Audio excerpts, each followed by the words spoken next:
I had a house that eats the dead. It wasn't the only one. Over the next few months after my encounter with the pet unaliver, I erased 24 men. I had some close calls before I developed a consistent methodology involving a camera, quiet slippers, and a very good knife. My only regret was that for various reasons, a few guests were left alive. Some never slept or stirred at the slightest sounds, and I couldn't take that kind of chance. I couldn't risk leaving my children orphans. Still, I was proud of the work I did. That said, the details are fairly mundane. By summer, I'd fallen into a pretty standard routine. And then I got a booking far different than any of the others. It was for a 70-year-old woman. The whole thing felt off, but then, the house always attracted a certain kind of person. I figured it was never wrong. I was more right than I realized. She arrived in an old white Buick, a boat of a car. She was so short and bent that her eyes barely reached over the steering wheel. Looking out the windshield must have been a struggle. "Can I help you with your bag?" I asked, as she slowly swung her legs out onto the driveway. "I travel light these days," she said, looking right past me and up at the house. "Just a purse." Then, I heard quick footsteps approaching from behind me and looked back to see Grace and Derek running up. "Who are you?" asked Grace. "She's a guest," I said. "You're not like most of our guests," said Derek. "I imagine you're right," said the woman with a playful smile. "I'm not like most people." Something about the way she looked at the children set me on edge. "You two go and play while I get our guests settled in," I said. The kids ran back inside, and the old woman watched them leave wistfully. "Darling," she said. "The perfect family. And their father, does he run this place with you?" "He's not in the picture," I said. "Of course not," she said. "I suppose they don't remember him at all." A chill went through me. Could she possibly know about Aaron? He was supposed to be erased from everyone but me. "Which way to the room?" she asked. "This way," I said, trying not to betray any reaction to what she just said. As soon as I'd left the woman alone in the room, I ran back to my side of the house and turned on the camera feed. As I watched, she took a small bundle of fabric out of her purse and unrolled it on the bed. Inside were what seemed like a random assortment of items: a chocolate bar, a lock of hair, a single rose, and a dead bird. The woman put them down on the bed and waited, staring at the items intensely. Then, just barely, I could hear her whispering. "Eat," she said. "Go ahead. There must be something here you like." The house had always been smart, careful not to reveal its nature to dangerous people. But this woman wasn't like the rest. The men it had helped me eat had all been obvious in their appetites, even if they thought they hid them well. This woman held her true nature close. This woman was like me. "Don't do it," I whispered to the house. "You're a good boy, aren't you?" said the old woman. Then she reached into her bag and took out a small knife. Of course, we all have our weaknesses. The little treats we just can't resist. With that, she cut the tip of one finger. Blood began to drip down onto the bedspread. Then I heard the sound of sandpaper, and the blood was gone. The old woman nodded slowly. "It's okay, dear," she told the house. "I can see you now. Go ahead and have the rest." As I watched, the rose began to wilt before disappearing into dust. Then, one by one, the rest of the objects began to disappear. After they were gone, the old woman rose and rolled up the fabric, placing it back in her purse. Then she calmly rose and walked out the door. A minute or two later, I heard a knock at the main house and opened it to find her standing outside. "I'm afraid I won't be staying," she said. "And perhaps we should have a little talk out here on the porch.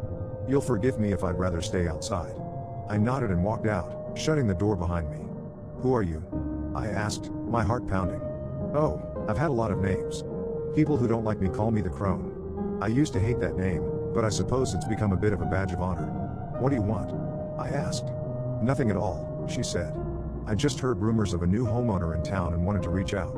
We're in the same business, you see, you and I. For a moment, I was worried we might step on each other's toes. I've dealt with that in the past, and it was most unpleasant. But I can tell that your house and mine have very different tastes." "I'm not so sure I know what you're talking about," I said. "Oh, I think you do," she said. "But I admire your discretion. It's always served me well, and I've been at this game far longer than you. I think I'd like you to leave," I said. "Of course, dearie," she said. "And I think we'll both hope not to see each other again." She took a few steps down the stairs and gave me one last little wave. "Lovely children, by the way," she added. "Do keep a close eye on them. The city's not safe these days." For weeks after meeting the Crone, I felt a gnawing pit in my stomach. Just knowing she was out there, owning a house like mine with its powers of erasure, filled me with the darkest dread I'd ever experienced. All night, I'd find myself taking inventory. Had I always had only 2 children? Had I ever had a cat? Had I dated anyone since Aaron? Of course, there was no way to know. If the Crone had decided to feed anyone to her house, it would be just as if they'd never existed. All that would be left would be a pile of random stuff with all identifying traces scrubbed away, like when my house ate King and only his dog toys remained. Of course, I had no idea where she lived. Somewhere in the city, she had said, but that hardly narrowed it down. She was smart, too, the kind of woman who didn't leave loose ends. She hadn't seemed scared of me, either. Not one little bit. Just as she'd said, I hoped we'd never see each other again. And then one day when I was dropping Derek off at school, I noticed a cubby next to his with no name on it. But inside there was a backpack and an extra pair of clothes. The school asked parents to write names on the tags, so trying not to draw suspicion I dug through the bag, looking for any name, any trace of the child that owned them. I didn't find a word. Derek, I said. Whose locker is this? No one's, he answered. It's a no-one locker. There are a bunch of them at school. They've got stuff in them, but they don't belong to anyone. How many? I asked, my voice shaking. How many no-one lockers are there at this school? You're scaring me, he said, looking around for a teacher, anyone to save him from his mother. How many? I repeated, trying not to sound panicked. Maybe 10? He said. 11? As he spoke, I looked past his shoulder out to the chain-link fence that bordered the school. And that's when I saw her. The crone was watching us from the window of her car, a small smile on her face. There was something different about her, too. She looked younger than before, like a woman in her 50s. She was sitting up straight, and her hair was a dark gray now instead of white. We met eyes, and she nodded, closing her eyes, deep in thought. Then, suddenly, she peeled off, driving away as fast as she could. A sudden feeling of panic filled my chest. We're going, I shouted at Derek. We've got to go. But the school hasn't even started yet, he complained. Now, I shouted. I drove to Grace's school as fast as I could. On the way, I tried calling a dozen times, only to hit the teacher's voicemail. She'd always been impossible to reach.